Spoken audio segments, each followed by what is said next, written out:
बच्चों कैसे हैं आप लोग। आई होप आप लोग बहुत अच्छे होंगे और तैयारी बहुत अच्छे से चल रहा होगा आप लोगों का।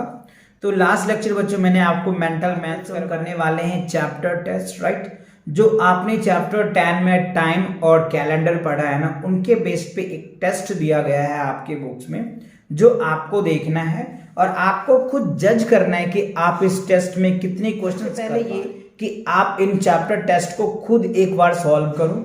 अगर आपसे सॉल्व हो जाता है तो वेल एंड गुड, बहुत अच्छी बात है। आपको पता चल जाएगा कि आपने इस चैप्टर में क्या क्या सीखा है और कैसे क्वेश्चंस आपको करने हैं। और अगर आपको नहीं आता है तो कंप्लीट वीडियोस देख लो, राइट, जिससे कि आपको ये चैप्टर टेस्ट कंप्लीट समझ में आ जाएगा।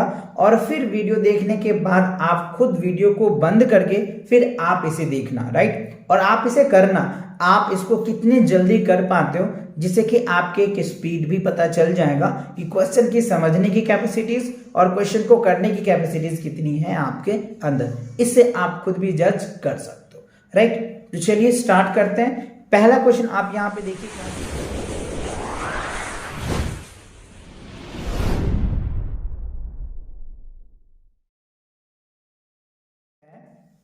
Mr. Rathi took 3 hours 40 minutes to travel from Agra to Delhi। ठीक है, यानी मिस्टर राठी जो है बच्चों आगरा से दिल्ली जाने के लिए कितना टाइम लेता है, 3 hours 40 minutes लेता है। ठीक है, if he reach Delhi at 12 noon, ठीक है, वो दिल्ली जो है 12 बजे, दोपहर के 12 बजे पहुंचते हैं। तो at what time did he leave Agra, तो आगरा से वो कितने बजे लीव हुए थे जिससे कि वो 12 बजे पहुंच गए।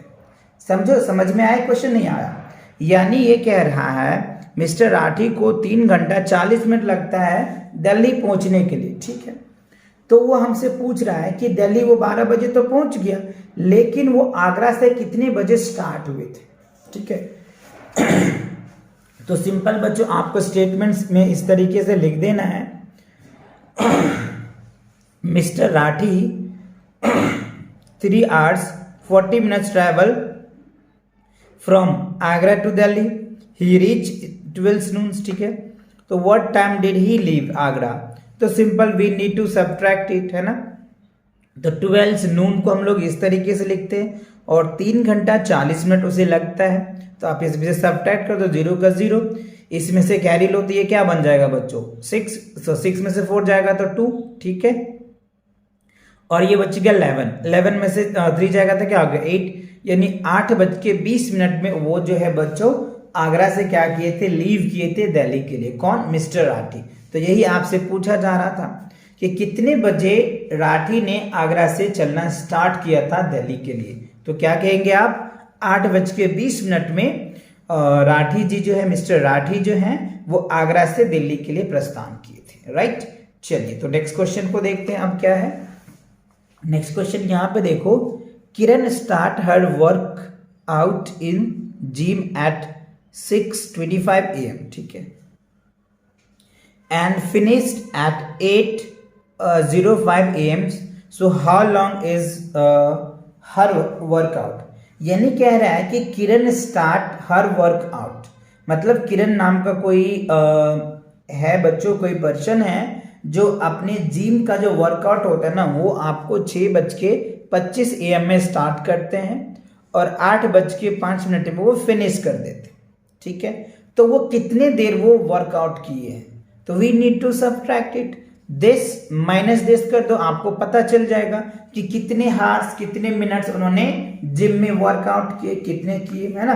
तो सिंपल आपको इस तरीके से लिख देना है, Kiran start her workout in gym at इतना एंड फिनिश इतना, हाउ लॉन्ग हर वर्क। तो सिंपल हमने क्या किया, सब्ट्रैक्ट कर दिया, 8:05 हो लिख दिया हमने, 8 hours और 5 minutes और 6 hours। तो यहाँ पे क्या करते, 550 आ गया। ठीक है, 0 में से 2 तो जाएगा नहीं बच्चों, तो इसमें से कैरी लो। तो जब इसमें से कैरी आता है ना, तो ये ध्यान रखना आप, वैसे तो आपको पता ही होगा क्योंकि इतनी क्वेश्चन मैंने प्रैक्टिस करवा दिया है। इसमें से आने का मतलब यहाँ पे 6 आ जाता है, तो 6 में से 2 जाएगा तो 4 आ गया। ठीक है, और ये बचेगा 7, तो 7 में से 6 जाएगा तो 1, तो 1 hours 40 minute जो है ना किरण वर्कआउट करते हैं जिम में। ठीक है, कितने आ जाएंगे, 1 hours 40 minutes। क्लियर? चलिए नेक्स्ट क्वेश्चन देखते हैं। थर्ड क्वेश्चन में देखो क्या कह रहे हैं, Rita did her work out homework है, right. Rita did her homework in 1 hour 40 minutes। She started at 5:30 PM, ठीक है। At what time did she complete her homework. अच्छा देखो कह रहे रीता जो है ना अपना होमवर्क 1 घंटा 40 मिनट में कंप्लीट करता है, ठीक है। लेकिन वो काम करना 5 बजे और 30 मिनट में स्टार्ट करती है, तो हमें बताना है कि उसका वर्क कितने बजे जाकर के कंप्लीट हो जाएगा, राइट। तो सिंपल से क्या करना है, वी नीड टू ऐड कर दो, आपका रिजल्ट आ जाएगा, है ना। तो वही मैंने किया बच्चों, सी कंप्लीटेड यानी सी स्टार्ट हर वर्क, वो इतने बजे वर्क स्टार्ट करती है और इतना टाइम उन्हें वर्क करने में लग जाता है, तो कब वो वर्क फिनिश करेगा। तो सिंपल ऐड कर दिया हमने, 0 का 0, 4 और 3 क्या होता है बच्चों 7। बट यहाँ पे हमें क्या करना है, क्योंकि 7 तो लिख नहीं सकते, 70 मिनट तो होता है नहीं, 60 के बाद तो यहाँ पर में बदल जाता है, तो 10 ज़्यादा हो रहा है, तो वो ज़्यादा हमने यहाँ पे लिखा और इसका कैरी हमने वहाँ लिख दिया, ठीक है। क्योंकि देखो यहाँ पे 60 के बाद ही कैरी इसमें आ जाता है, इसी वजह से, राइट। तो देखो 5 और 1 6 और 1 7, तो 7:10 PM में वो क्या होगा, अपने वर्क कंप्लीट कर लेंगे। कौन, रीता, ठीक है, रीता। ओके चलिए नेक्स्ट क्वेश्चन देखिए क्या कह रहे हैं क्वेश्चन नंबर 4 में, अ train leave at 16:45, right, hours and reach its destinations next day after 22 hours। At what time does it reach its destinations. तो देखो एक ट्रेन है जो 16:45 में है ना, 16:45 and reach the destinations of next day, ठीक है। और उसको उस डेस्टिनेशन में पहुंचने के लिए कितना लगता है बच्चों, 22 hours लगता है, ठीक है। तो at what time does it reach its destinations, तो ये ट्रेन किस समय वहां पे अपने डेस्टिनेशन पे पहुंचेंगे, ठीक है। तो बहुत इजी क्वेश्चन है, बट थोड़ा सा समझना बहुत जरूरी है ना। अगर आप समझेंगे नहीं ना, थोड़ी बहुत प्रॉब्लम आपको आ सकता है, तो आपको अच्छे से समझना है चीजें को, 1-2 बार तो अच्छे से रीड करोगे इस क्वेश्चनों को। सो देखो है ना, आ ट्रेन लीव एट, इतना ट्रेन जो लीव किए कितने बजे, 16:45 में, ये 24 hour क्लॉक टाइम से, and reach its destination next day 22 hours के बाद। तो देखो ये हमारे पास जो 16 है ना, आपको पता है कि ये हमारा आवर्स वाले होते हैं और ये मिनट्स वाले होते हैं। तो जब मैंने इसको 12 hour क्लॉक में लिखा तो ये आ गया, ठीक है। 12 के बाद 1 2 3 4 है ना, 4 होगा तो 16 आ जाएगा, तो ये आ गया, ठीक है। अब इसमें देखो 22 घंटा उसे लगता है, कितना लगता है, 22 घंटा, 22 hours लगता है उनके डेस्टिनेशन पे पहुंचने पे। तो ऐड कर दिया मैंने, तो जब ऐड किया देखो 26 और ये, तो आपको पता है 26 तो होता ही नहीं किसी भी वॉच में, तो इसको फिर से कन्वर्ट करना पड़ेगा 24 के बाद, 24 के बाद 1 और 2, तो 2 बच गया, यानी 2, और ये क्या होगा, ये तो ऐसे के ऐसे ही रहेगा, है ना, क्योंकि मिनट में तो कोई चेंज हो नहीं रहा है, आवर में चेंज हो रहा है। तो 2:45, क्योंकि यहाँ पे देखो 24 के बाद 25 26 2 बढ़ रहा है, 2 घंटे ज्यादा, तो हमने यहाँ पे लिख दिया, एक्स्ट्रा हो जाएगा नेक्स्ट डे। तो 2 hours 45 PM में वो क्या करेंगे, ट्रेन अपने डेस्टिनेशन पे पहुंच पाएंगे, राइट। तो ये उसकी पहुंचने का टाइम है, यानी उस डेस्टिनेशन पे रीच करने का टाइम है कितना, 2:45, राइट। तो ये क्वेश्चन क्लियर हो गए। अच्छा चलिए अगला क्वेश्चन देखते हैं बच्चों। तो ये तो आपको कुछ वर्ड प्रॉब्लम्स दिए गए थे बच्चों, है ना, चैप्टर टेस्ट में 4 वर्ड प्रॉब्लम दिए थे जो आपको अच्छे से समझ आ गया होगा, एक एक मैंने करके दिखाया भी आपको, आप खुद भी ट्राई किए होंगे, अगर हो गया है तो अच्छी बात है, नहीं हुआ है तो आप यहाँ से देख करके कर सकते हैं अच्छे से, राइट।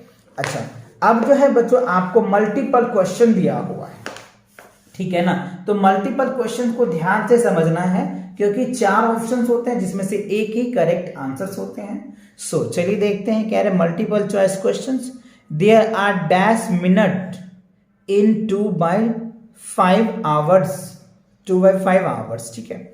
इसमें से आपको 4 ऑप्शंस हैं, राइट। वैसे मैंने ये टिक कर रखा है कि ये आपके आंसर है, बट हाउ, कैसे, तो इसको सॉल्व करके आप चेक करना बच्चों, क्योंकि एमसीक्यूज में क्या ना, आपको लगेगा कि सारे आंसर सही हैं, ये है सही है, ये है सही, लेकिन वो सही होता नहीं है। तो इसके लिए आपको एक एक ऑप्शन को सॉल्व करने पड़ेंगे, है ना। कैसे, देखिए मैंने बच्चों कर रखा है, जैसे कि मैंने टिक लगाया है।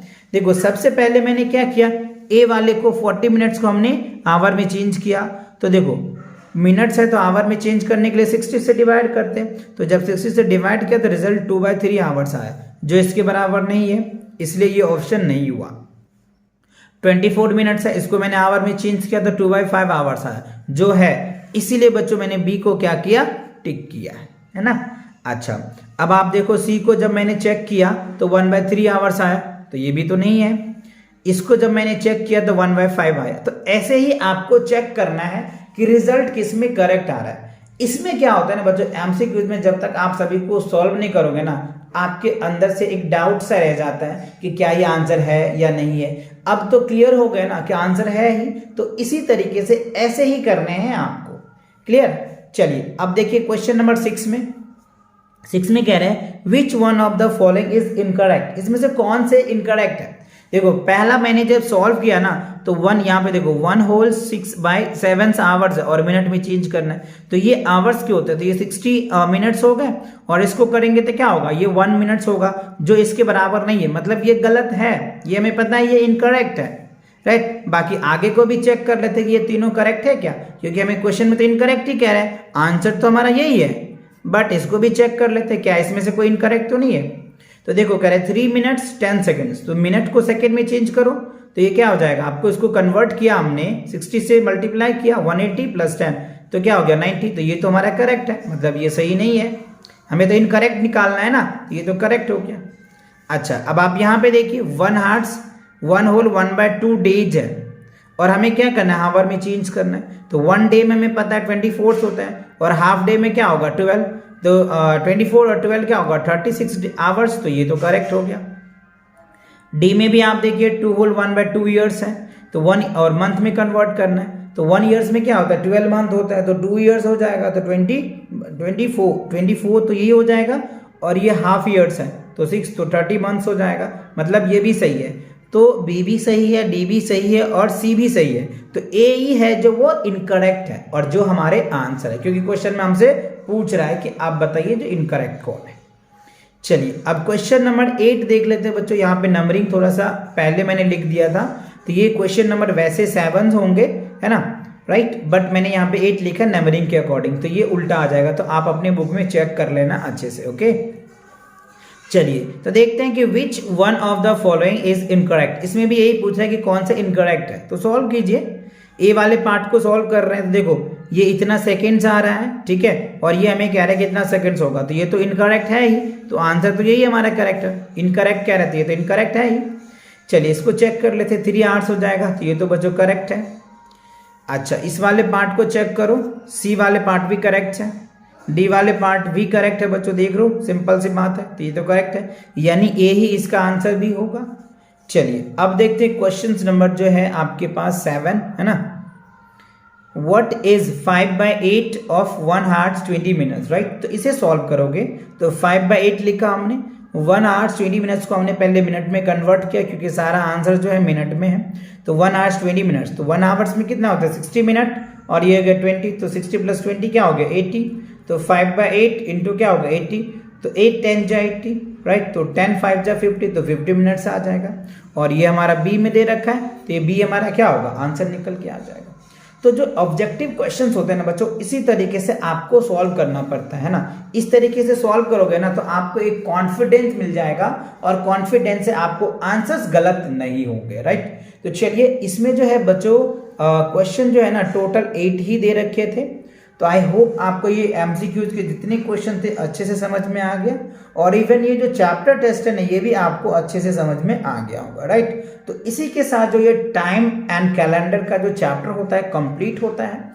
तो मिलेंगे नेक्स्ट चैप्टर के साथ बहुत जल्दी, और बच्चों चैनल पे नए हो तो चैनल को सब्सक्राइब करो, अपने दोस्तों के साथ शेयर करो। मिलते हैं नए वीडियो के साथ, तब तक पढ़ाई करते रहें। All the very best.